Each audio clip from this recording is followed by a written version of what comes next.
Well, hello there. Hello, boys and girls. Welcome to the show. Hello, George. Oh, Hello, Chewy. hello there. Good morning. Good evening. No, you see, if you do that, then they think we're not live, George. Do it again. They think we're faking it, like so many people do. Hey, guys, how are you? Good days? Yeah, pretty good. Pretty good. George, are you back at university properly now? Are you tutoring? Were you there today? Are the kids wearing masks yet? Yeah, no, I'm back at work. Luckily, on Fridays, I don't really need to go in for any reason, so staying far away. But yeah, no, I'm good. I saw the new Top Gun Oh, film. how good is that? Planning on So doing good.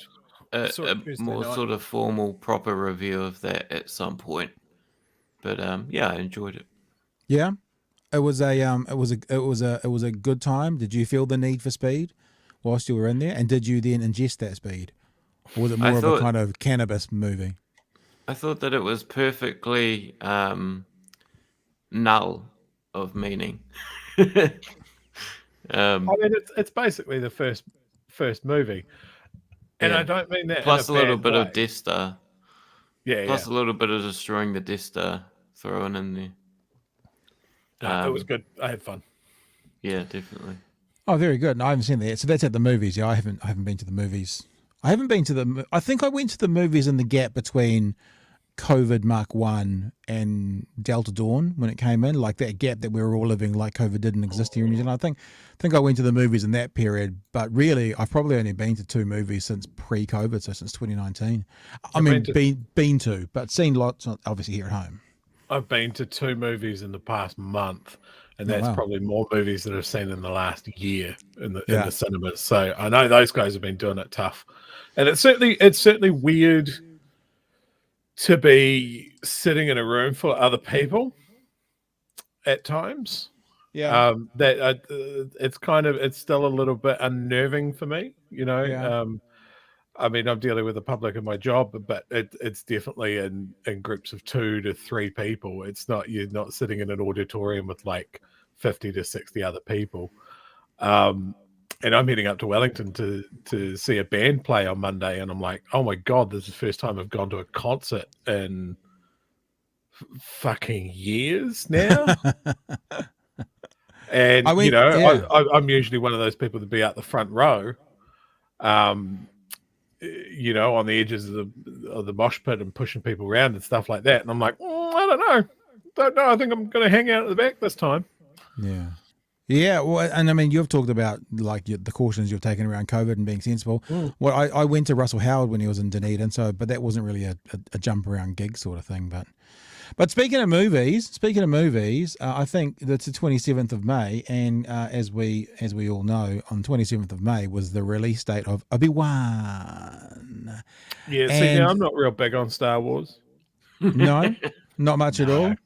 This is where we pan to the background and we see all the Death Stars that you built out of Lego and that kind of stuff. All my fucking nerd shit in the background, the Star Wars tattoo I have on the leg, and the fact that I've been known as Chewie for the last 20 odd years. Yeah.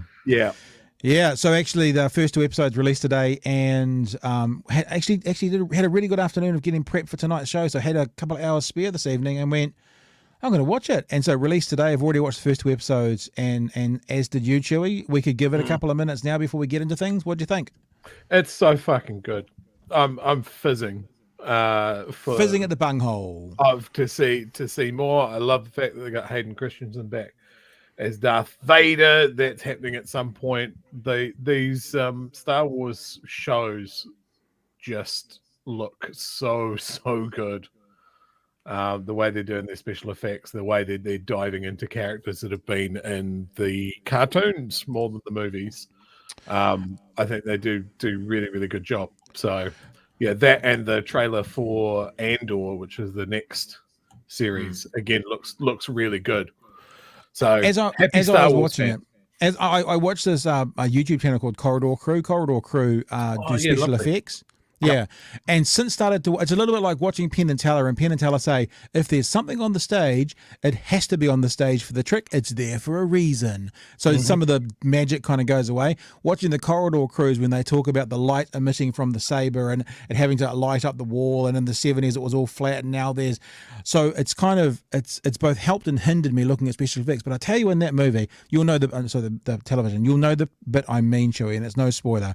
When Obi-Wan when he gets off the transport and he walks into Obi-Wan's in this? You said no spoilers, mate. When Obi-Wan gets off the transport and walks into what can only be described as the holding pen for his animal, right? The camel-y thing. Honestly, I'm like, I that wouldn't look any more real if it was actually literally in the room with him. It was amazing. And, there's a few, but when it was walking over the stand, you kind of go, oh, you can kind of see it there. But mostly it looks like leaps and bounds in technology for this kind of thing. It makes me think about, and whether you love or hate the movie Avatar, what that's going to look like and feel like when that comes out, 12 years on from the original one as well. So, I have to say, enjoyed Obi-Wan quite a lot. My only, not even a criticism, because, there is a particular character in the movie. We can say what character's in it, because it's important. She's in all of them. The Princess Leia character is in the movie as a child, or the program as a child, and I found her quite precocious. Now, she's supposedly a princess. Obviously, princesses would be precocious, but I don't know whether that was a choice by the movie makers or she was just a bratty actress. I couldn't quite figure that out, and I couldn't quite figure out how that felt for me personally. So I tried to suspend disbelief again, but that was the only thing. There was a few jarring moments with one or two of the child actors, but that's all right. It was fine. It was fine. I would go another way, and that felt like a young Carrie Fisher. It really did come off as young Leia in the best way. For me, so I thought that was really good. So that would imply it's a narrative choice. That's what I'm saying. I couldn't. Yeah, I got stuck in my own head a little bit. Good. I think it's good direction and a good child actor. So I wanted to play something for people. This has nothing to do with the Daily News. We'll get into that shortly and have a chat about how Ted Cruz is trying to ban doors. But Carl Sagan, right? Carl Sagan, and I've got his Wikipedia up here, so I'm going to read something out because he's such an intellectual genius on so many levels. It's good to give him correct attribution. He was an American astronomer, planetary scientist, cosmologist, astrophysicist, astrobiologist, author, science communicator, and best known scientific contribution research on extraterrestrial life. People may or may not be aware that he was on Johnny Carson, which was sort of the forerunner for Jay Leno, which was the forerunner for Stephen Colbert, on The Late Show, whatever it's officially called. And as this intellectual genius, he once talked about what he thought of the Star Wars series.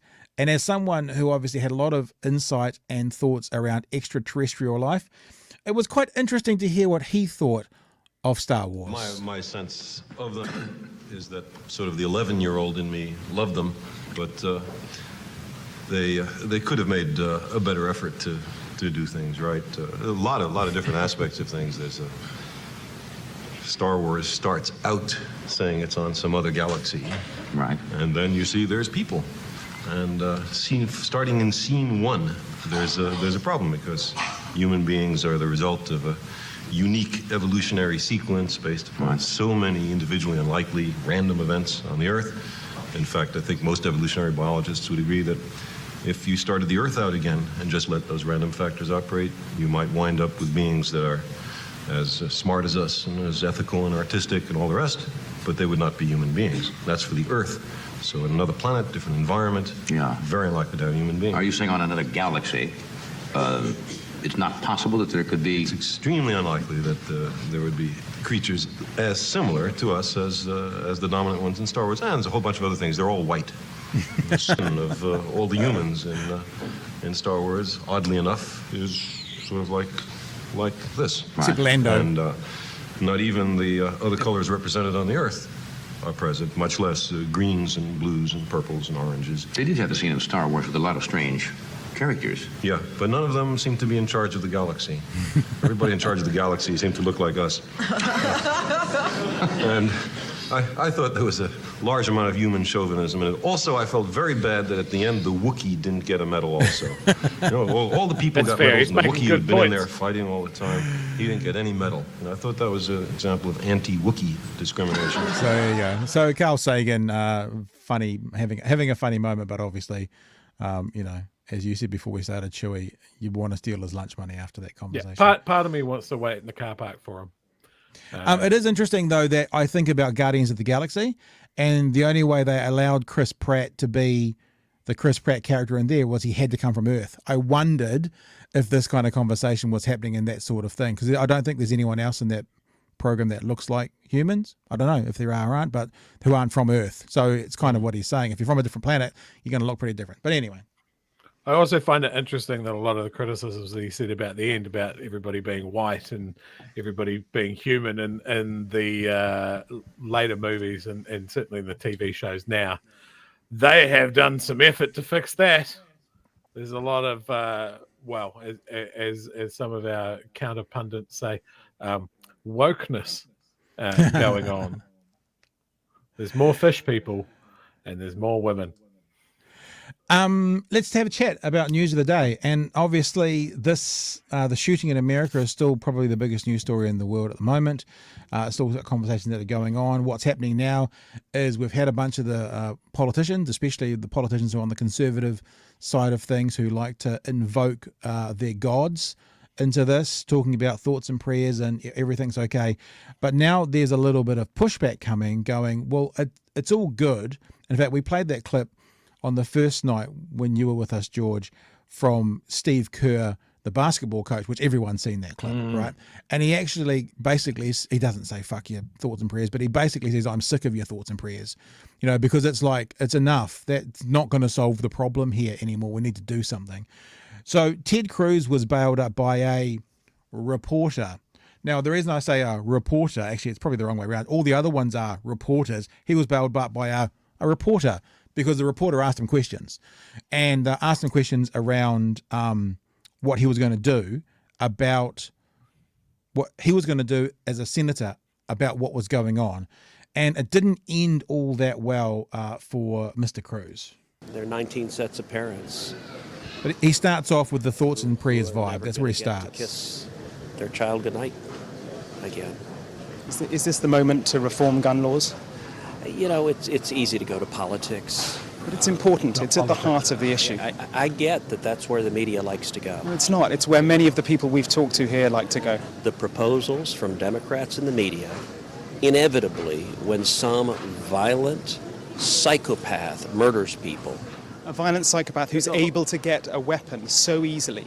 18-year-old with 2 AR-15s. If you want to stop violent crime, the proposals the Democrats have, none of them would have stopped this. But why does this only happen in your country? I really think that's what many people around the world they cannot fathom. Why only in America? Why is this American exceptionalism so awful? I'm sorry you think American exceptionalism is awful. I think this aspect of it.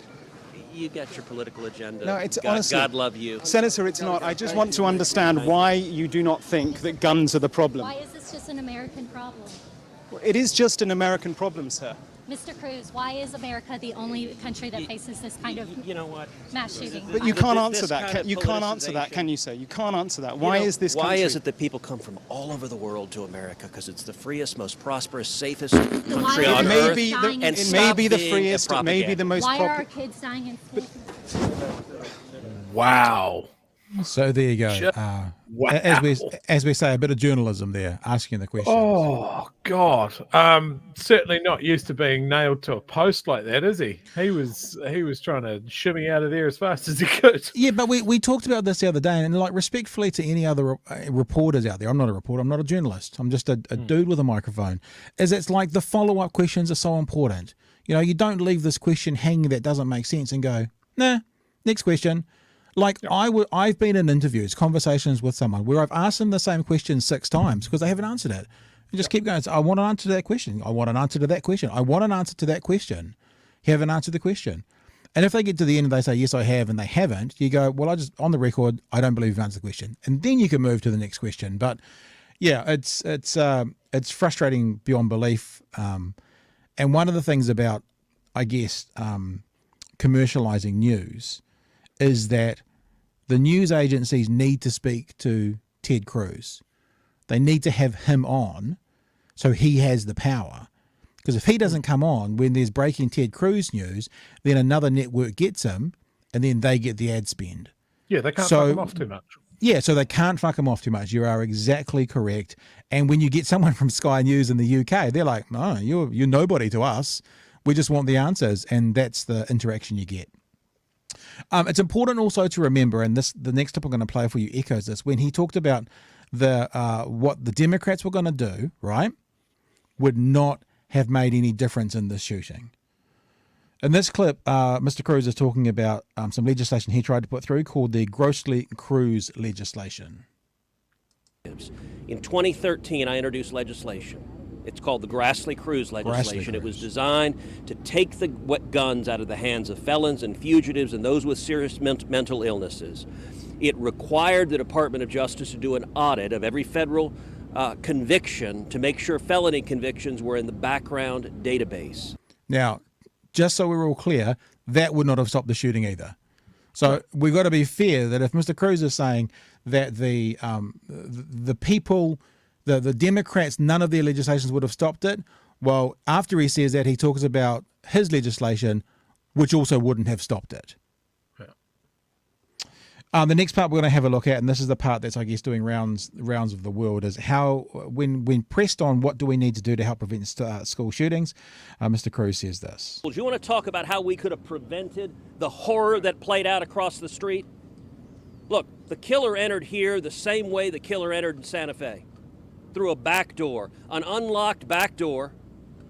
I sat down at round tables with the families from Santa Fe. We talked about what we need to do to harden schools, including not having unlocked back doors, including not having unlocked doors to classroom, having one door that goes in and out of the school, having armed police officers at that one door. The legislation I introduced that would have allowed schools like this school to access grants from those $1.3 billion in federal funds, Democrats blocked it.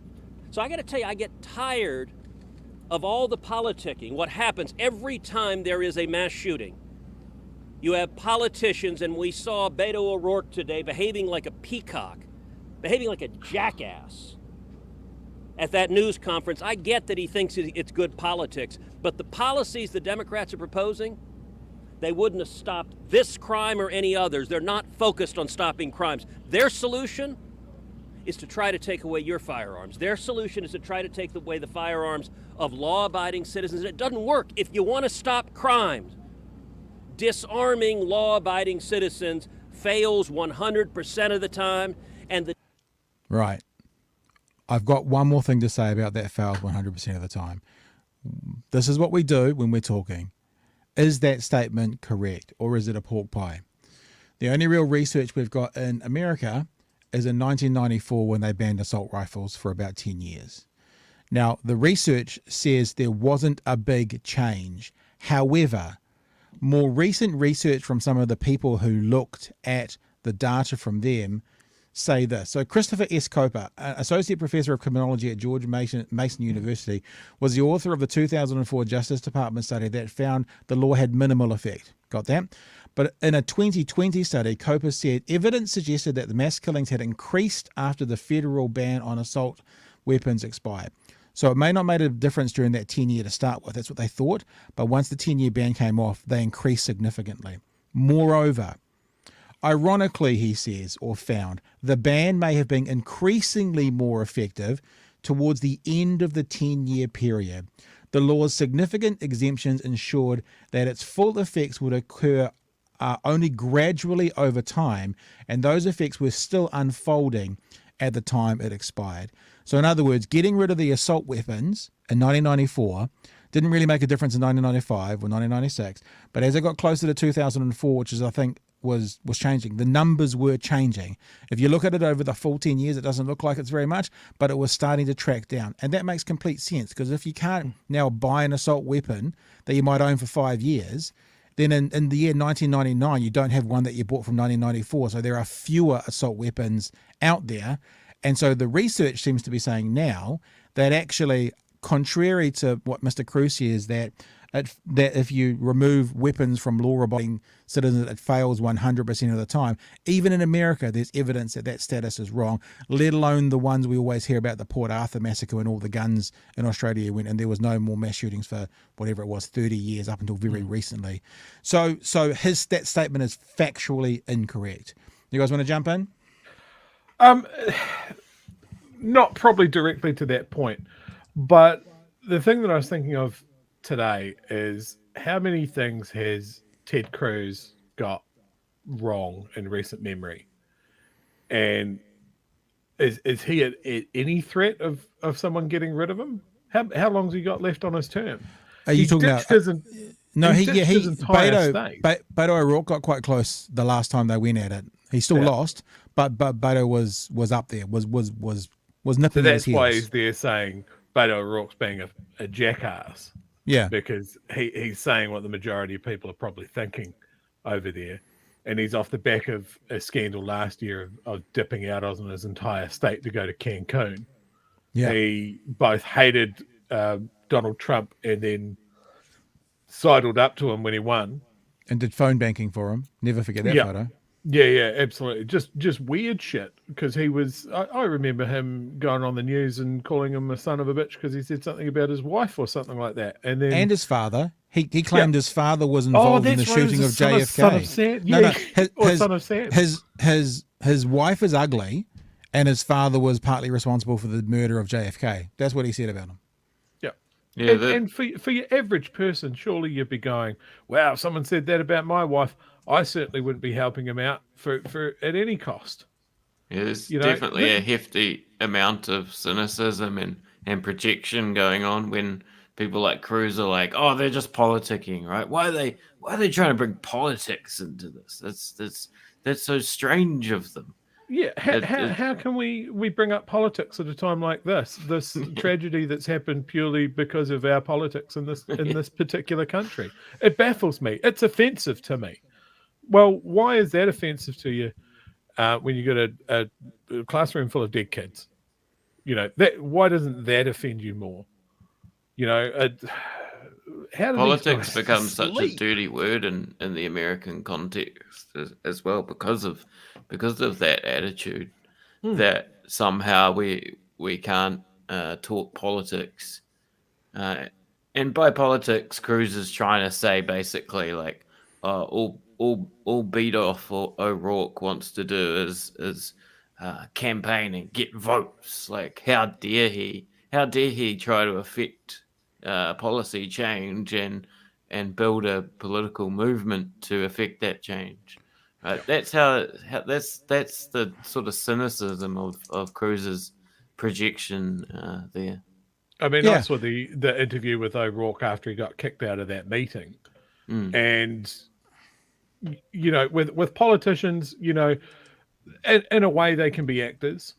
They can put the sense of real emotion into what they were talking.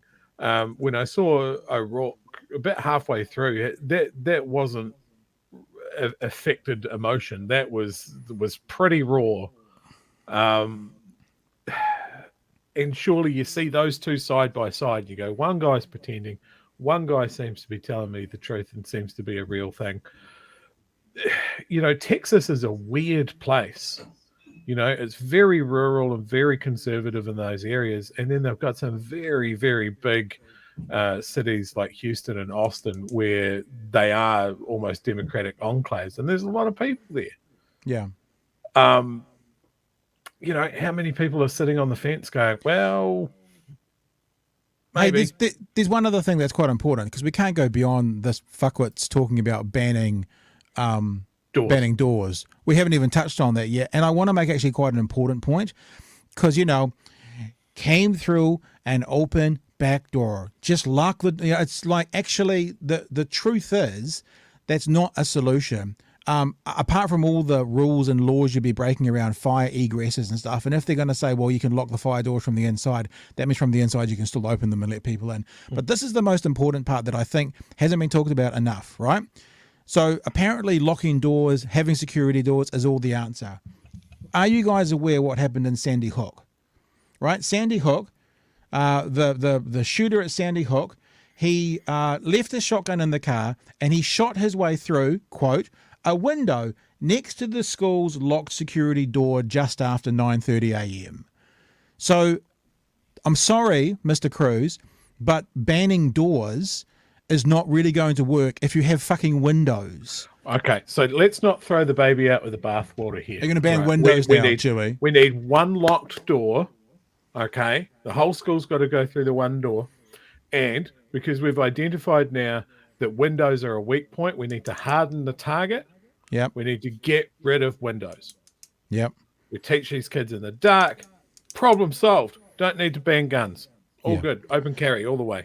But this is the point. And if anyone's watching now or watching on demand when this goes up into clips, please pass this around. When you ever hear anyone talking about making the doors more secure, if they're not also going to have bulletproof glass in all the windows, it's pointless. We already know it's a talking point, but what I like to be able to do is give myself and give you guys the evidence to disprove it completely. Sandy Hook didn't go through a door, shot his way through a window next to the security locked door. Conversation over around that bullshit. Yeah. And that's the thing. When the talking point is so stupid, it is easy just to point and go, just like I did. It's stupid. You're saying a dumb shit thing. And that only has so much impact. But when you can turn around, as you've done just then, and go, hey, yes, it is a dumb shit thing to do. And here's the thing where it didn't work and it didn't change anything. So call it what it is. It is bullshit. If the kid wasn't able to get guns, we wouldn't have a shooting. That's what you come down to. If it's not the doors that are causing the mass shootings, and it's not the students in the classroom, and it's not all these other things that typically the right are blaming, to me, it seems that there might only be one thing left. And that's those typically black metal things and that send out projectiles at hundreds, if not thousands of feet per second. Seems to be the problem to me. Or there is another small problem that we're hearing more and more about, and that's the good guys with the guns. So for such a long time, these same people who are now blaming doors have been saying what we need is more people with guns. Now answer me this question, internet. If more guns equals more security, why do they not allow guns around the president? Why does the Secret Service do sweeps and remove any gun and will not let anyone enter a building carrying a gun where the president is? Because surely if everybody in that auditorium carried a gun, following the theory, the president would be as safe as the president could possibly be. But they don't do that. They remove all the guns from those people and they don't allow it to happen because you know what? Guns can kill people. So that's not the best thing.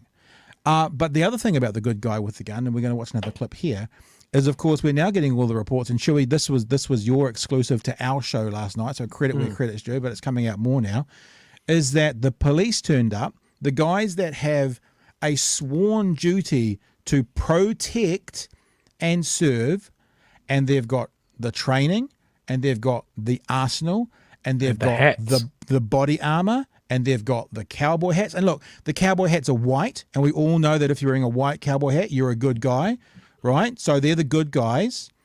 They basically, now there are circumstances why they stood outside, but the good guys with the guns stood outside. There's reports from parents that they could still hear gunshots inside while the good guys with the guns stood outside. So if the good guys with the guns aren't the solution, doors aren't the solution, any of those other things aren't the solution, it seems to me that the only solution might go down the path of getting rid of the things that are causing the 8 to 10-year-olds to be killed, which would be the guns. Now, when I say getting rid, I know that's not getting rid is ever going to be possible, but let's be honest and focus on that. I want to play a little bit of this. This is the conversation with the Texas police chief or whatever he is, trying to explain the response for the police during the shooting. So let's have a bit of a listen. It's going to make me angry, isn't it, Pat? Do you want a bit of a cuddle before we do this? This is going to make me angry. Can you tilt your chair back? Can you tilt your chair back and have a lie down while we're doing it? Have a wee lie down. a cold compress on your head while we watch it. Everybody pray. Thoughts and prayers for Chewy, please. Thoughts and prayers for Chewy. Here we go. 2 days after the mass shooting at Robb Elementary, the story of what happened when the gunman arrived on the campus has fundamentally changed. There's a lot of possibilities. I don't have enough information to answer that question just yet. The new details revealed in a bewildering press conference with the Texas Department of Public Safety. He walked in unrestricted initially. He was not confronted by anybody. To clear the record on that. Police revised earlier reports that the gunman engaged with a school resource officer. According to investigators, 12 minutes passed when the suspect crashed his grandmother's truck on Tuesday morning and when he entered the school through an unlocked back door. He went in at 11:40. He walks, and I'm going to approximate 20 feet, 30 feet. He makes a right. He walks into the hallway. He makes a right, walks another 20 feet, turns left into a schoolroom, into a classroom that has doors open in the middle. Officers are there. The initial officers, evil they doors receive gunfire. again, guys. They don't make entry initially because of the gunfire they're receiving. Police say most of the gunfire was in the initial minutes. There was a standoff for almost an hour before police forced their way into a classroom and killed him. The question remains why they couldn't get to the gunman sooner. Can you explain to us how he was barricaded? I hear you. Because we've been given a lot of bad information, so why don't you clear all of this up? Like shooting. The brother was like hitting the dirt on the floor and just the bullets were hitting close bullets from where? I guess he was coming from the school this way. Parents were frustrated police wouldn't let them help save their children, despite safety procedures that keep people away from an active crime scene. Jesse Rodriguez lost his daughter in the shooting. He's angered by what he saw officers doing outside the school. They should have moved in. You know what? I don't think they had a right to sit there on their ass waiting. You know, they should have moved in faster. In all. So that's where we're going to pause at. The other thing is, and I'm not going to say this is confirmed yet, I didn't mention it in that story, but I have seen other news items talking about it wasn't there actually in the end the police, as they just said, police moved in, it was the Border Patrol. So other reports I've seen say not the police weren't actually the ones that ended the standoff, it was the Border Patrol. So fuck knows if that's correct, fuck knows what the actual police were doing, but the Border Control, it's said, I can probably look it up while you guys jump in, I don't want to give out misinformation. Yeah, I want to be as fair as I can before I go off on a big rant here. I can't imagine what it would be like to be a police officer in that point of view. It would have been confusing. It would have been horrific. But 40 minutes is a long-ass time. And you can't tell me that police officers there that had the equipment that they have in the States, they had the training that they have in the States, couldn't have come up with some sort of plan. Could you stand outside that school and let that happen for 40 minutes? Like, that's insane. I can't wrap my head around it. Like, when they're always saying, oh, our police need this, they need this equipment, they need this funding so we can stop something like this happening. They had a chance to stop it. It reminds me of, there was a bit of testimony from the commission into the mosque attacks about how someone's uncle was texting them from inside, and the police outside were telling the relatives that he was dead while he was texting them because they hadn't been in. Wow. Texting them from beyond the grave. Yeah, I think that was in the Royal Commission report, wasn't it? Yeah, it was. It was in the report, and it's been unexplained ever since. Sorry, a bit of a sidebar there, but yeah, it just reminded me of that. Well, I mean, in the mosque shooting, we have kind of a parallel sort of thing, because the two officers that got the mosque shooter, they were driving, I think they were doing some training in the area with the armed defender squad. They jumped in a car and went looking for this guy, found him, and very quickly came up with a plan, just two of them, to take him out, take him down. And they did that, just two of them. New Zealand cops that aren't as tooled up, as heavily trained as not they as equipped, are certainly. Yeah, as they would be in Texas. And they made a snap decision of, it is worth the risk to ourselves to take this guy out. I can't imagine someone that has stuck their hand up and go, yeah, I want to be an officer. I want to protect my community, to stand there and not be off on my own. Like if it's your commanding officer saying, no, you can't go, and we go, wait for backup, to just be screaming at the guy going, no, we've got it. It's one guy where there's enough of us here. 3 guys go in that door, 3 guys go in that door. Let's stop these kids getting murdered. And they didn't, because apparently it was too risky. So, again, I want to be fair. It's very easy for me to say these things. Life is not Call of Duty. But... ... Yeah, but the thing is with the police, I mean, at some point, and I mean, I watch a bunch of those First Amendment audits, and one of the things that the First Amendment auditors often do is they use the Freedom of Information Act to get the salaries and stuff of the police. And the police in America are earning good money.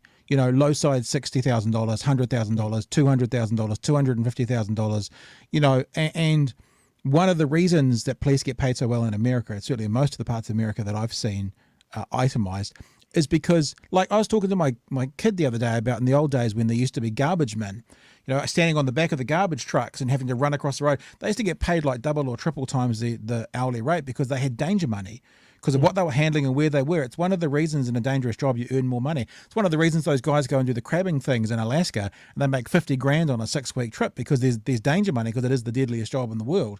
And so if you're not going to therefore take the risks, easy for me to say, sitting on this side of the world in my little studio down here in Dunedin, but if you're not going to take the risks for the money you're being paid for, then you shouldn't be doing it at all, let alone the swearing allegiance to the Constitution to protect and serve. Now, they could probably argue they were protecting and serving the people outside, but there was 8-year-old kids inside being shot at. And I think all the parents would agree, and most of us would agree, that if you're going to protect and serve in that moment, you should be doing everything you can. The police have signed up to put themselves in harm's way, and I know that sounds, from a late 40-year-old fat fella in South Island, that sounds easy with a bad back and a bit of a limp. But I haven't signed up to put myself in harm's way for 200 grand a year. The police have, and as harsh as this sounds, this is the moment to put yourself in harm's way to try and protect and serve 8-year-olds. Oh, and just the fucking cheek of people to turn around and go, well, maybe if we arm the teachers, the guys on $35,000 a year, the guys that are dipping into their own wages for classroom supplies, and that sort of thing. Maybe they can do it instead of the police. The fucking cheek of them. Like, it's... it's jaw-droppingly stupid.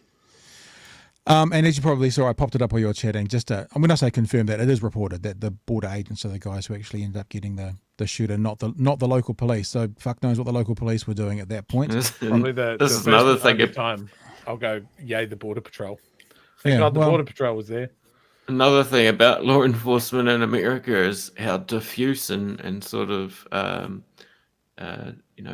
decentralized it is. You got like 500 different departments probably in that small little town. Yeah. Let's get to some comments that have been coming in as well, because they're quite much about this product right now. Free Soul's joining us, and Free Soul just says you guys need some publicity. This is a good discussion and more people involved. We kind of agree. So tell your friends. In fact, last night we said tell one person, come back tonight and tell us the one person that you've told us about. Free Soul also says hi from you. Where's New Zealand? Hi from New Zealand. These reporters are bang on, no pun intended. He runs away like a lying weasel. That was Ted Cruz. But he is funded by the NRA. Yes, he's the second. Ted Cruz is the second most donated politician by the NRA. So there is one politician in all of America that gets more money from the NRA. Ted Cruz is number 2.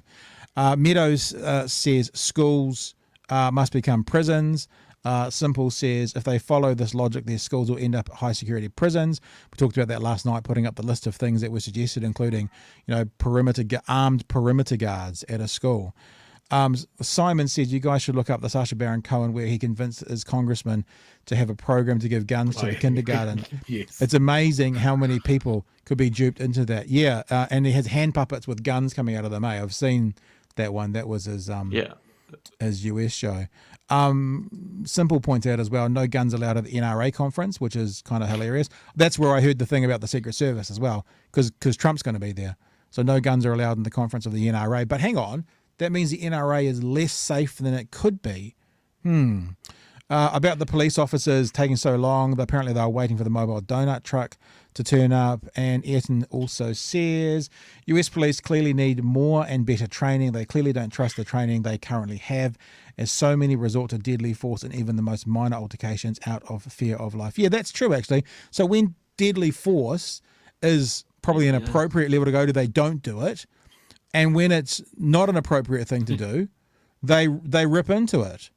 And so. Well, I totally get what Ayrton's saying there, but like, I mean, I would say, for example, the big sort of issue with the, killing of unarmed black men isn't necessarily because of a lack of training, right? There's a big racial structural elephant in the room when it comes to that stuff.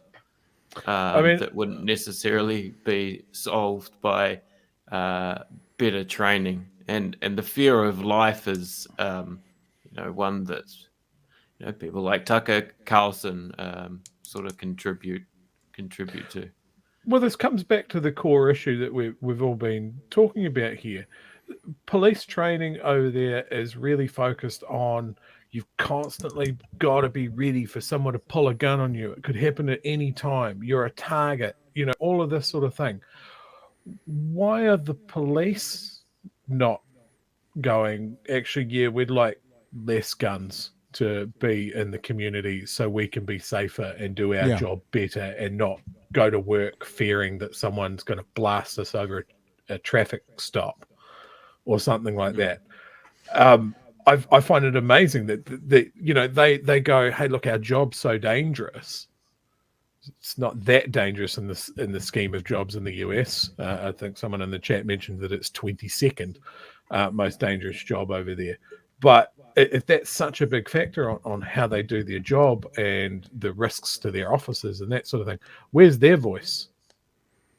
Why are they saying we need less guns in the community as a whole? I certainly know that they say we need less guns in the African American community, in the urban environment. But what about overall? Nothing? You got nothing? It's an interesting point, and in fact, unless you've got anything else, George, we're going to move on to our next story because it's about guns in New Zealand, and actually it's one of the points that Minister David Parker makes about having fewer guns amongst the community, meaning by definition the gangs are finding it more difficult to get their hands on the semi-automatics. So, and he makes a comment about what the police say about feeling safer because there are fewer semi-automatic guns out there because of what's happened in New Zealand. But before we do, George, I didn't want to cut you off. If you want to wrap up anything with here? No, thanks. No, I'm good. All right, team. Let's keep going. This was a conversation. If you're joining us internationally, this is one of our morning shows here in New Zealand. It's called AM because that's fucking original. Right up there with breakfast or lunch. So, I mean, like big hairy news. Come on, that's original. I mean, surely. No? Okay. So David Parker here, Minister David Parker was on. They do this every week. Someone from Labour, someone from National, whatever the name of the deputy. You didn't notice that they don't even put her name in the title, and I've forgotten it because whatever. George, you'll tell me her name because you're smarter than me, but I forget her name. Nicola Willis. Yes. Is that right? Yeah. Nicola. Yeah. Well, I'm going to jot that down so I don't seem quite as disrespectful. I don't mean to be. I just couldn't remember. And I like that even News Hub doesn't care to give her a credit mention in their story item here. So Nicola Willis from National, from the right, and Minister David Parker from the left. And they're talking about guns. There's a few things they go through here. I've got a couple of clips to play you. This is not necessarily the first part of the conversation, as you can say, we're already a few minutes in, but this is the part of the conversation where the host, Ryan Bridge, asked Minister Parker, when we had this buyback, so if you're watching from overseas, New Zealand had a buyback of semi-automatic weapons after our horrific mosque shooting. He's asked, did he think the gangs gave back their semi-automatic weapons? Do you think the gangs gave back their semi-automatic weapons, Minister Parker? And this was the start of his response. Do you think the gangs gave back their semi-automatics? Oh, that's the question. I think that yes, in the main. Really? You know, which gangs gave back there are far fewer semi-automatics for guns to acquire illegally than there used to be because you can't buy them anywhere in New Zealand. The few remaining semi-automatics that are out there are held illegally by people, and when they're found, they're taken off people. So the number of semi-automatics has gone down dramatically in New Zealand. Do you agree with the Minister that the gangs gave guns back? No, the gangs... Just quietly, biggest softball question you've ever seen in your life? George, asking Nicola Willis that question. Do you agree with your opposition that says this? You can just say yes or no. No, I don't. Kept their guns and law-abiding people handed in their guns. And now we have a situation where we're getting multiple shootings a night in Auckland. And that's not okay. And that's actually why National has promoted firearm prohibition orders with search powers for police. We've got to go after the bad people, not just create more rules for law-abiding people. Are you saying that these recent incidents involved semi-automatics? Because I haven't seen that reported. No, but guns are guns are guns. I mean, yeah, I know, but you were the point that was saying about semi-automatics. No, the point. No, guns are guns are guns. That's not what Ryan Bridge asked. Ryan Bridge asked questions about semi-automatics, and the minister said these weren't semi-automatics. And Ryan Bridge went, well, that doesn't matter. They're still guns. Yeah, guns are guns are guns. No. There's an order of magnitude between a 22 and an AR-15 or an AK. Let's keep going. The point that the Prime Minister made is we've taken the worst guns out of society. Yeah, there may be still a few around illegally, but there are thousands and thousands fewer than there were. Okay. But when a gun is shot at your house in the middle of the night... You don't care what it is. It's a bad gun. It's a bad gun. To be honest, I'd rather it was a shotgun than a semi-automatic, personally. This is what we've come to. We're now defining... I'm sorry, Minister, for people innocent people who've had their homes shot up this week, they will find that comment abhorrent, I would think. Well, I told you that I know that the police feel safer now that there are fewer semi-automatics out there. So do I. But it'd be better if it was a shotgun.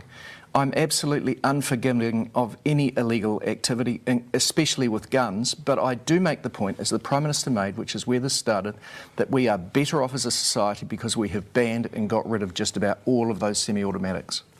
Couple of things, yeah? Of course, you would rather someone use a shotgun to shoot at your house than a semi-automatic weapon firing full metal jackets through the wall. However, politics, right? Perception is reality. It was a bad answer by Minister Parker. He did open himself up to being like saying, so you're fine with shotguns being shot. What he's saying is true. If someone was 30 metres away from you using a double-barrel shotgun with buckshot, you would much rather they shot that at you than a semi-automatic AK, as I say, with full metal jackets coming flying at you directly at your centre mass. However, we don't have that gun culture in New Zealand, so most New Zealanders will hear that as Labour doesn't care if our houses get shot. So maybe, whilst I think he's correct in his analysis of what gun I'd rather be shot at my house, not particularly smart politics in my opinion. I'd also like to bring out the point that I guess I have some personal experience with something like this. As I said, my family grew up on the periphery of the gang, and in the late 80s, there was a gang war in Timaru, and I remember coming home from school to find all the windows in my house shot out in a drive-by type thing. This is something that flares up. And that was when people could go out and get different guns and that sort of thing. But that was a shotgun, or it'd be a sawn-off 22 or something like that. But yeah, we have removed these high-capacity weapons. And just to belabor the point that I said yesterday, the weapons that gangs have, no matter what they are already illegal. And most of the time, they have got them from law-abiding gun owners. People that are not going out and doing the crimes, but you know what? They'll look the other way and take some cash under the table to sell it to someone that they know is a bit sketchy. Or they'll be stolen from a law-abiding gun owner who perhaps doesn't secure their weapon well enough. And David Parker that's the pipeline. Was making the point, that the Labour government's got rid of some of the nastiest weapons out there. In fact, the weapons that, killed 50 plus worshippers in Christchurch, whereas all National seems to be able to do is bring up gangs every election cycle, right? No matter whether it's a problem or not. As we go on with this, George, I don't know if you guys have watched this clip yet. I quite like coming to the show if you guys have got clips not having seen them first, because then you get your natural reaction. But the minister goes on to talk a little bit about what National didn't do and what they have done. So that's coming up as a part of the next couple of clips. Let's look at the next one. Ask the question, do we have more gang members than police? This is what the minister had to say. The evidence is that the number of gang members is growing a lot faster than the number of police, and I think we are getting to that point in some areas. In Tauranga, they feel a bit outnumbered, and the issue is that we shouldn't have growing gang numbers in New Zealand. We should have police able to go after them. And Just this is the thing we're asking about questions, yeah? Why shouldn't we have that? Why shouldn't we have growing gang numbers, National? What are you putting in place? What will you put in place to stop disenfranchised, vulnerable people feel like they need to get community and be a part of a group? So why is the complete appropriate right answer for that? But of course, this is what we don't like about this kind of media, not this show in particular, is they've got, in fact, we don't watch the end of it, but at the end of it, he goes, I've only got 60 seconds left. I've got more questions, but I've just got time for one. So we'll talk till we're finished, right? So if Nicola Willis was here, I'd like to go, why? What? Expand on that, please. I don't want your talking point. I want your full sentence. Make it clear, being a member of an organised criminal organisation is not something you can get away with. David, do you accept that we have a faster rate of recruitment for gang members than we do cops? I don't know the answer to that, but I find it rather galling, Nicola. When you were in government, police numbers dropped. Since we've come to power, we've got 1,700 extra policemen out there. We've got an anti-organised crime unit that didn't exist when you were in government. So, yes, look, society's not perfect, but we are giving the resources to the police that they need to do their job. Okay. So there you go. Another situation where he explains very clearly what they have done versus what National didn't do. And it's a bit, it's a bit galling, if you've got a mate who cheats on his partner constantly, and then he questions your, are you cheating on your partner? It's like, hang on, you've done that and I never have. Why would you question me on that? So I just think it's politics to the nth degree about, if your shit don't stink. There's an old adage, there's an old what do they call it, old wives' tale, that like, why would you take the speck of dust out of your neighbour's eye when you've got a plank of wood sticking out of your own? And I think it's perfect in this sort of analogy. The language around it is completely whack, because they're talking as if there is a counterinsurgency going on and we need more troops to fight the war against gangs. It's a totally outdated way of viewing, crime and fighting crime, or even that language, right? Fighting crime is totally outdated. Unless you're Batman. Where's the Batman? We only need one Batman. They're talking about gangs recruiting and police recruiting as if they're similar organisations, and I mean, there's the old adage that there's the gang and blue in the game as well. But I mean, to join the mongrel mob, it's not like you have to go off to mongrel mob college for 6 weeks in Poto, or 6 weeks training before you get your patch, and learn how to curb stomp. Yeah, and the thing is that they're cashing in on the fact that middle New Zealand, the squeezed middle, does not have a lot of understanding or sympathy's the wrong word, but understanding of how gangs come to be, the world that they exist in, and what it's going to take to break people away from that life. It's not a nice life. Hey, and let me say this again. Well, I mentioned this last night. I don't have the article with me tonight, but I have not seen any evidence that gang numbers are increasing. The report that I read out last night showed that there is an official register that has got more gang members on it now, but those gang members might have existed the whole time. They just weren't on the official register. So I want to say I have not seen, because I read a article on the report. I haven't seen the raw report. Maybe it says it differently, but the article that I read, and which cited the research or cited what was going on, said that in this year there was this many gangs on the register. This year there's this many gang members on the register. That doesn't mean there's been an increase in numbers of gang members. That means there's been an increase in recorded numbers. If I own 4 cars and my neighbour knew I had 2, and then they saw my garage door was open, they saw another 2, they wouldn't necessarily go, oh, you've just bought 2 new cars. They just had never logged those 2 cars in their forehead, brain, whatever. You know what I'm saying? They just hadn't seen them. It's like what Trump said about COVID. Maybe they should stop testing, and then they wouldn't have as much COVID.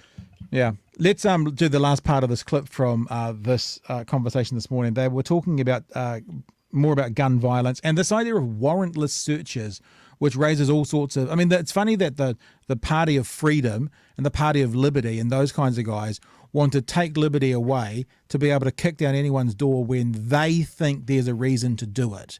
Because remember, once you go to things like warrantless searches, that means you can angle into it however you want to angle it and what you need to then be able to do a warrantless search. It was reported that you had an illegal gun, even if it wasn't.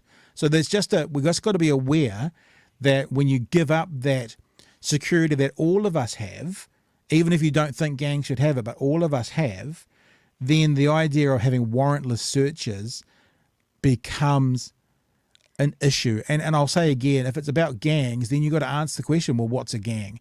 And I've had this conversation before when they used to talk about banning gang patches. Well, what's that? What's a gang patch? My local bowling club, with all the old fellas, wear a jacket with a big thing on the back. Is that a gang patch? Are they a gang? Are they a group? What are they? What's the difference between a club and a gang? Well, then they Motorcycle stop club, wearing the gang. patch. Yeah. And then they wear colours. And then we ban the colours. Yeah. Yep. It's just dumb. Let's get the last part of this conversation. But overall, violent offences by gang members are down, but some of this inter-gang warfare is up. Gun violence is up. 2021, the worst year in the last 15 for gun violence. Gun violence is up, and by a huge margin, it's mainly between gangs. And part of that, as we all know, is because we've had these 501s sent back from Australia. Totally. So why not support Nicola's idea of warrantless searches for gang members who've got guns? Well, why not support Nicole McKee's bill, the MP who put this bill before Parliament, which would have said, if a cop goes into a gang pad, finds you with a gun, we can take your assets?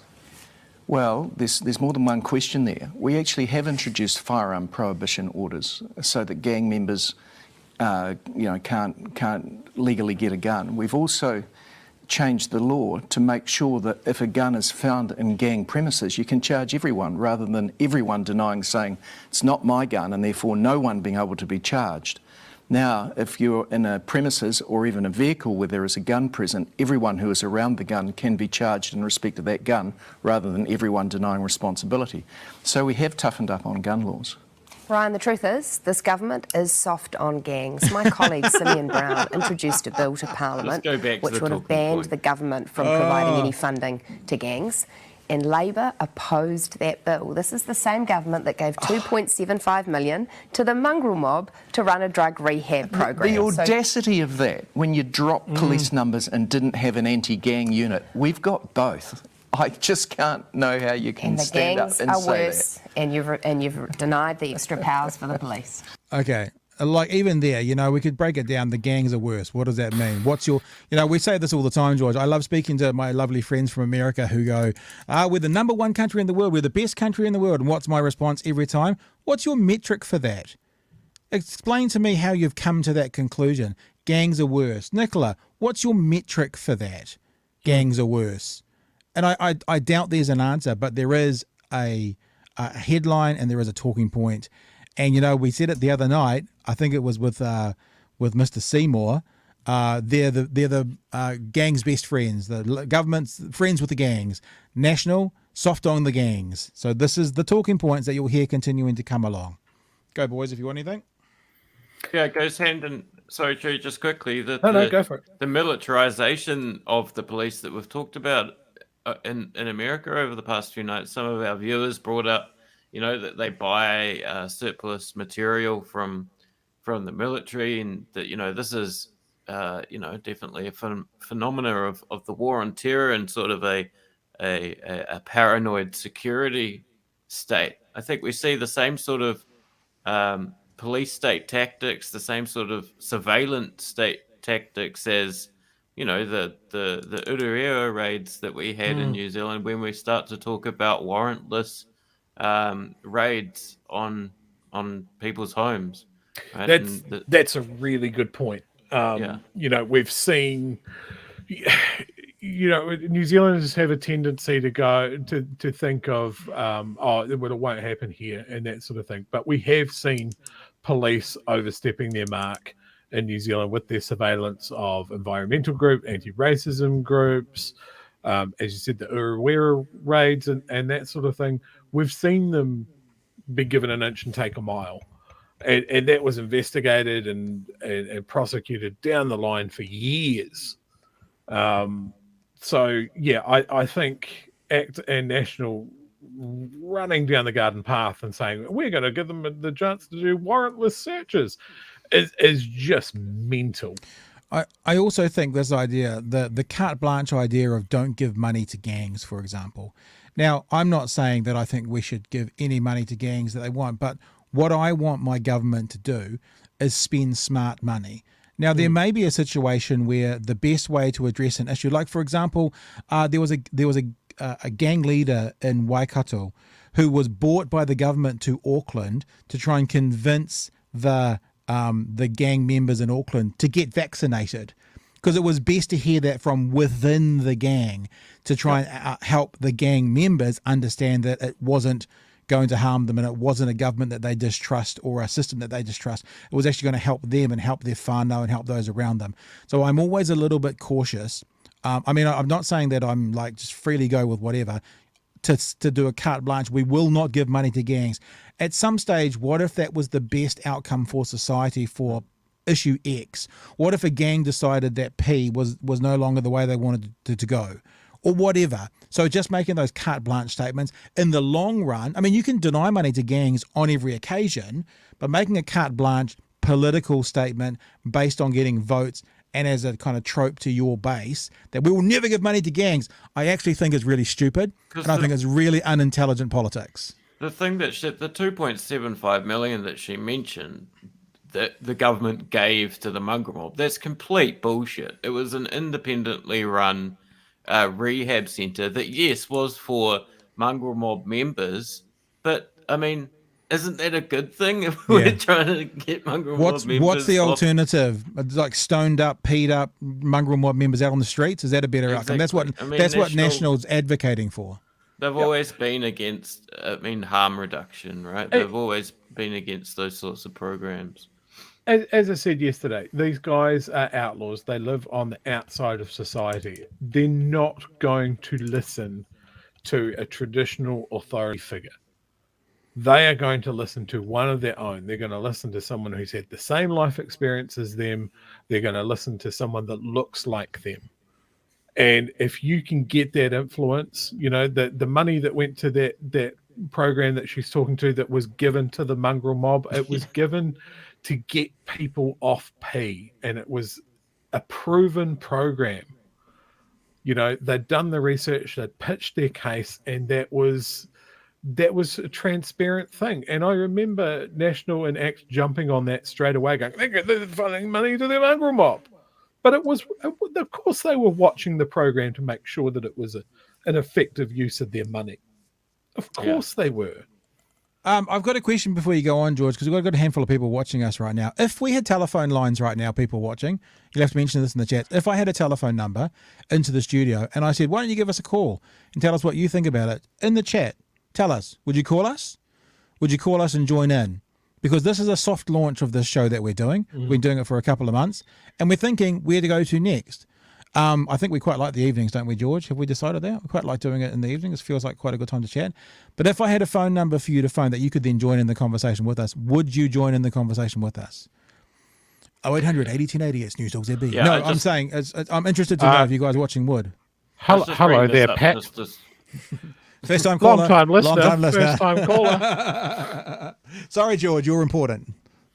No, I was just sort of backing up what we were saying, that what she was saying, that the government gave that money to the mongrel mob is complete bullshit and complete scaremongering. Yeah. And I guess if I had a criticise of Minister Parker there, is again, there was no pushback against that. Yeah. He's got limited time where he wants to get his own talking points out, but he wasn't particularly effective there. I think the only one that really did land was actually we put legislation that we can charge anyone around the gun, which sounds pretty smart to me. I think otherwise that it's like, oh, it's not my gun. I think the biggest thing was the best point he made for a counterpoint was under national police numbers went down. We've increased them. What are you talking about? I think that's a really, from a political side of things, a really good point. Yep. Hey, we do have one more topic to talk about. We've already been going for an hour. I'm okay to keep going. Do you guys want to keep going, or do you want to cut it in? It's another 10 minutes or so? Yeah, sure. If we've got stuff to say, yeah. Yep. Okay, because this kind of does tie into the conversation with the Prime Minister today, talking at the Harvard commencement speech. This was a piece from a couple of days ago, actually. Lloyd Burr on Today FM talking about our electoral system. Apparently, there's going to be another look at it. You know, it wasn't too long ago, maybe a decade ago, that we looked at MMP. Is it what we still wanted to do? Apparently, I didn't hear about this until I heard Lloyd. Apparently, there's going to be another look at our electoral system to maybe make it sort of better. Let's have a little bit of Lloyd first, and then we'll have a chat a bit about it. Now, those recommendations included lowering the party vote threshold from 5% to 4%. Now, I actually support this. Actually, I reckon it probably should be lower than that. Although I only say this mainly for selfish reasons, entertainment reasons, really, because it would mean some bizarre characters would become MPs. For example, if there was no threshold at the last election, although parties would need to have at least 1.2% of the vote to get one seat. If that was the case, today's Parliament would have one new Conservative MP, one, the Opportunities Party MP, and two, New Zealand First MPs. It's the House of Representatives, and I think it should be more representative. It should represent all of us. Now, the current review will also look at how political parties are funded. At the moment, they're funded by donations. They also get taxpayer-funded broadcasting allocations, though, and those donations, the donations open parties up to allegations of money for changes or favourable treatment. So should they be funded by the taxpayer? Now, I don't think they should, in my opinion. But if they did, they would need to be entirely transparent, which I don't think these political parties are even capable of doing. Also, are the 3-year terms too short? At the moment, we've got 3-year terms. Should we have elections every 4 years instead of 3 years? Or maybe 5 years, every 5 years instead of 3 years? This is another aspect that this review is looking at. I'm not too fussed about this thing. As a reporter, as someone in the media, I love elections every 3 years. But 3 years isn't quite long enough for governments to get stuff done. 4 years is probably hitting the nail on the head, probably around about the right time. I think 5 years is probably a bit too long. Now, as for the voting age, I think they should lower it to 16. We discussed this a lot yesterday, but if people can leave school at 16, if they can live alone, if they can have sex, if they can drive a car, they've got to pay tax as well, then why not? They should be allowed to vote. And lowering the voting age is not comparable to lowering the booze or the gambling age. Those ages are to do with harm, but voting is not harmful. All right, so there we go. Talking about having a new look at it. He was talking about the previous idea, right? What happened previously, and then he went into what this one might be. So I'm not 100% clear of what it's going to be, but I brought up the results from last time. He was talking about 1.2%. As you can see, there'd be a new Conservative MP, there'd be an Opportunities MP. New Zealand First would be back as well. How about we just go through this bit by bit, and I want to get your guys' feedback, and let's start with the threshold. I'll tell you what mine would be. I'm more than happy to drop the threshold. I would make it 2%. That would be the threshold that I would make it. And if it was 2% from the last election, you'd have New Zealand First in. The other thing would be is you might as well drop it to 1%. And if you dropped it to 1%, Advance New Zealand, New Conservative, Opportunities Party, New Zealand First would be back in there as well.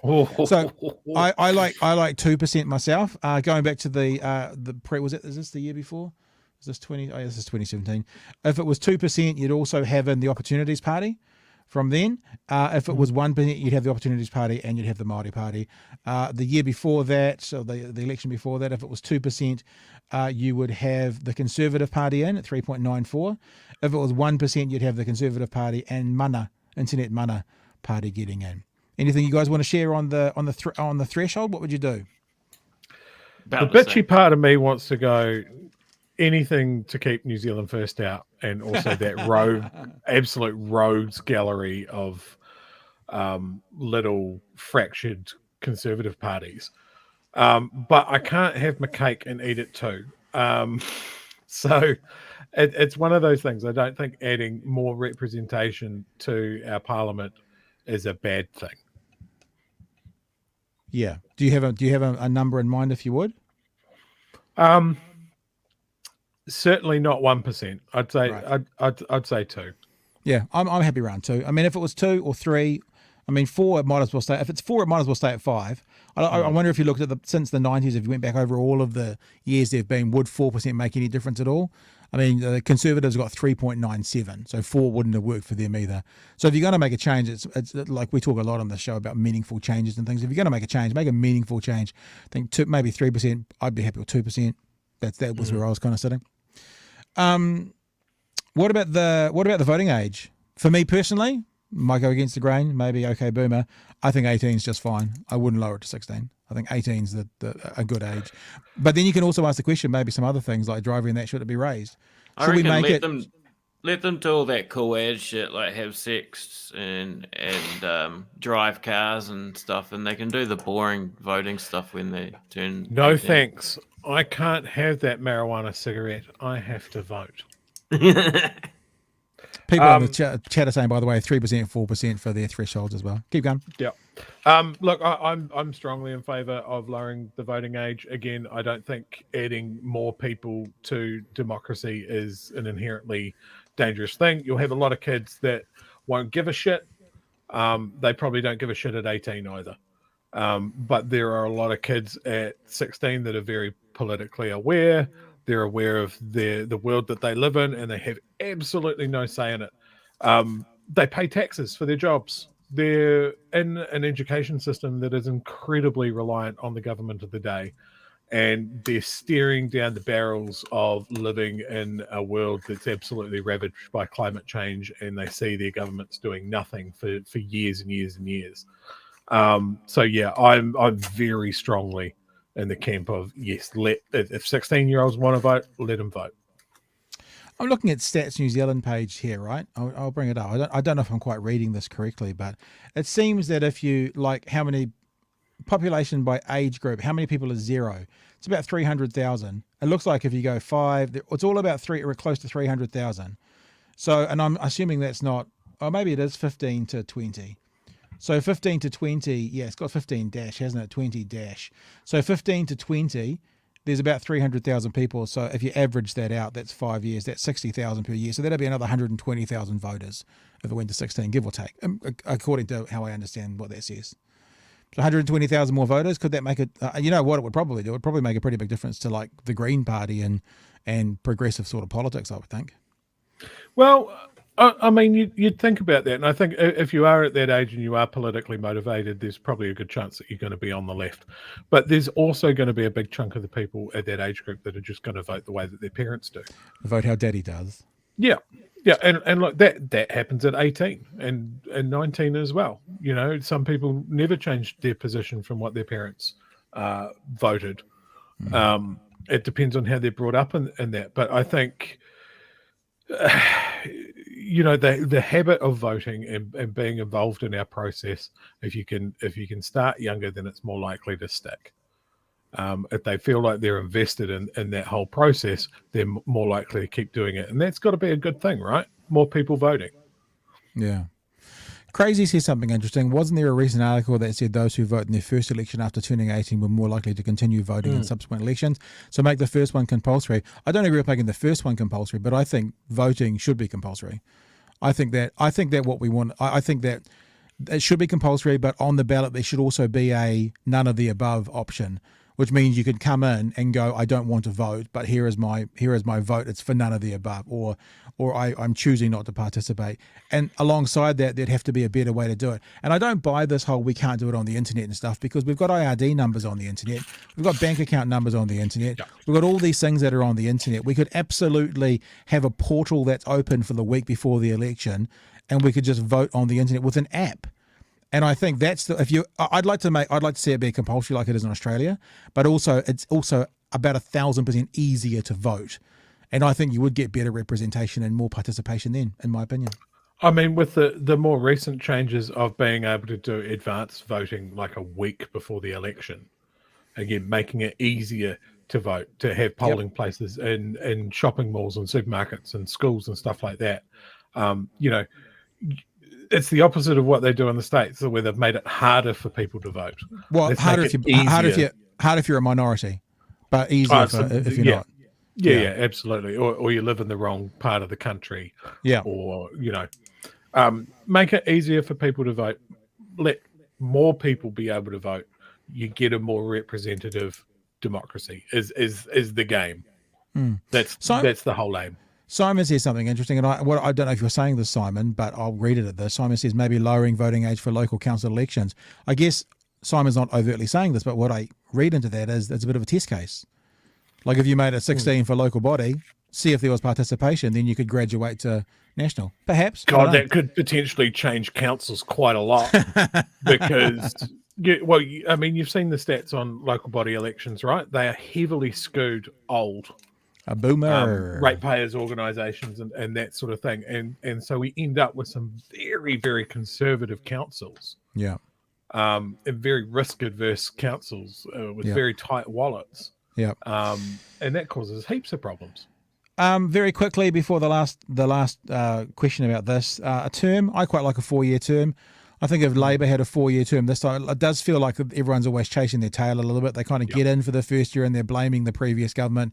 They do something in the second year and the third year they're running for election again. I think 4 years is probably the right number. I agree with Lloyd. 4's good. 5's too long. Yeah. 5's And the last thing I was surprised about the taxpayer funding, I think that when we see what's happening in America and about, getting money out of politics, I think taxpayer funding is kind of almost the only way to go. I mean, it's the only way that I can see that you can divvy up money and make it not become what America is, which was a bastion of lobbyists and hidden money, and the people with the most money end up winning the election. So I completely disagree with Lloyd on that. I'm like, the taxpayer funded system we've got at the moment is absolutely the way to go. It's funny. We've had a conversation the last couple of nights around the podcast I did with Sean Plunkett, and the confusion that I had about, he doesn't want to take public money from a pool here because it comes with strings attached. So he's got investment from a private investor, and now they're his business partners, and he's got money from a pool of money here that has got strings attached. And neither of those means you're a commercially viable entity, because you take money from the government, you don't have to be commercially viable. You take money to fund your product for 2 years, which is the case at the platform. You don't have to be a commercially viable product. And we were talking with Maktes Azamundi, academic, the other night, and the point she made, which I thought was beautiful, was that public money is always far more transparent. Even if there are strings attached, you know them.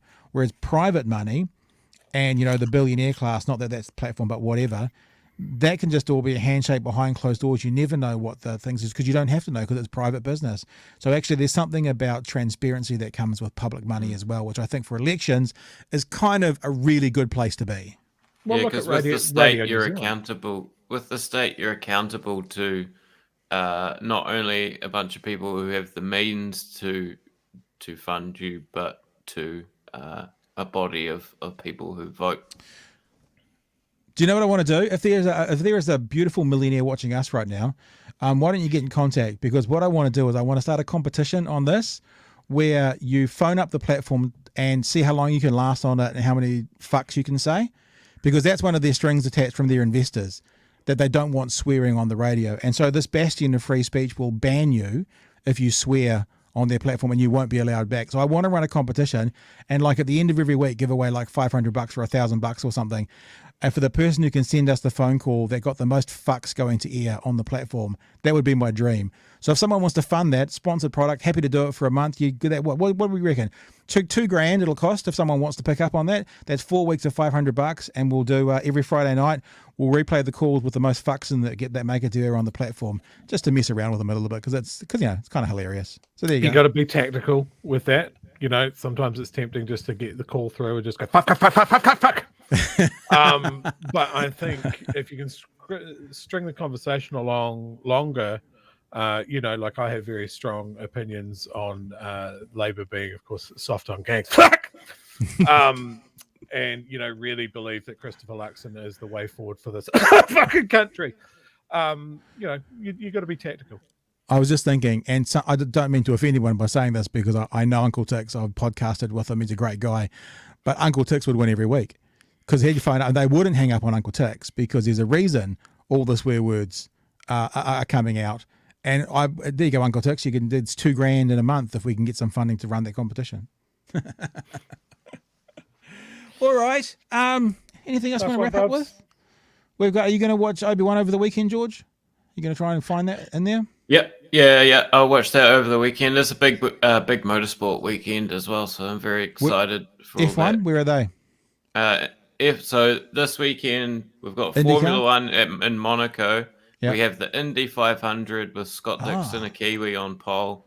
And in NASCAR, we have the sort of NASCAR endurance race, the 600 miles, the Coca-Cola 600. So, yeah, Nice. It's massive. What about you, Very Chewy? exciting. Weekend? Well, as I mentioned a couple of times, I'm heading up to Wellington on Sunday. Going to see the Bronx play on Monday night. Mm. I'm going to catch up with a bunch of people that I haven't really seen since I left Wellington a couple of years back. Well, Jesus, 5 years back. Fucking long time. Christ. So yeah, I'm just going to eat a lot of food, drink a lot of beer, lose a little bit Make more a of my little hearing. love. Get down tonight. Get down tonight. Ooh. Maybe. But I don't Do know a if I little mentioned last weed. night. Drink a little beer. The last Get down time I saw the Bronx. Ooh. Yeah, sorry. I'm just going to ignore it. Okay. Mute me. Last time I saw the Bronx, I almost got stabbed with a broken beer bottle. I got kicked in the face by a girl mosh crowd surfing, and I copped a bass guitar in the eye. And it was one of the best shows I've ever been to. Cool. So we'll see what state I'm in next week. All right. And remember, if you know a rich person who wants to give us $2,000 to run a 4-week competition, what we call it, piss off the platform or something like that, then you can go to patbrittenden.com, and right up there's a contact tab. You click on that, it comes up with a contact window like that. You see, contact window, and you can send some details through to us. We'll even sponsor it. Let's piss off the platform with Pete's Pies or something. I don't know. We'll figure it out. That's my old radio days coming out. You got to do alliteration, don't you? Anyway, I don't know. I was thinking about it today. What I've got planned for the weekend? The answer is not much. Although I have to say, George, we've done 2 weeks of 10 PMs, and I don't feel nearly as run down as when we were doing 11 and 12. Because when we're doing 11 and 12, so for people who are still watching us now, we've been doing this for probably 6 weeks. The first 4 weeks, or the first 3 or 4 weeks, we ran it at 11 a.m. and then for a week or two we ran it at midday, and then we thought we'd try the evenings. And I got to Friday afternoon and I was just like shattered, and I was like, the weekend, I need a proper weekend. But doing it in the evenings like this, I don't feel anywhere near as a kind of, like I don't feel like the weekend's going to be my gap to take a break sort of thing. It's actually I quite like it. I'm quite enjoying it. So actually, we haven't talked about this yet, George, but do we do 10 o'clock next week? I think we might. I'm up for it. You up for it? Let's talk about that over the weekend. Oh, okay. Yeah. Sorry. See what happens when I go shoot my mouth off like that? The boss pulls me back into line. Well, I'm sure the audience don't want to hear me disagreeing with you about what time we should be doing things. I'm sure they don't either. Okay. Yeah. Well, I guess we'll catch you all. So therefore, okay. So let's say this. See, we're not entirely sure what time we'll be back on Monday. Let me put this up there. Easy to follow us on YouTube. It's probably where you're watching us if you're watching us right now. But DOCNZ Studios, you'll get a notification there. Or also you can follow me on Twitter. Is a really good place to do it because all those notifications go through there as well. And if you follow me on Twitter, then when I cut up clips for this and send them out, I'll tag George and Shuey as well, so then you'll be able to follow them. And we can all be one big, happy family. Yeah. All right. Cool. All right, team. Hey, Nice thanks talk, for joining us, guys. Thanks, Shuey. Thanks, George. Have a good weekend. And we'll see you all some stage in the future when George tells me when we're coming back. All right, guys. See you.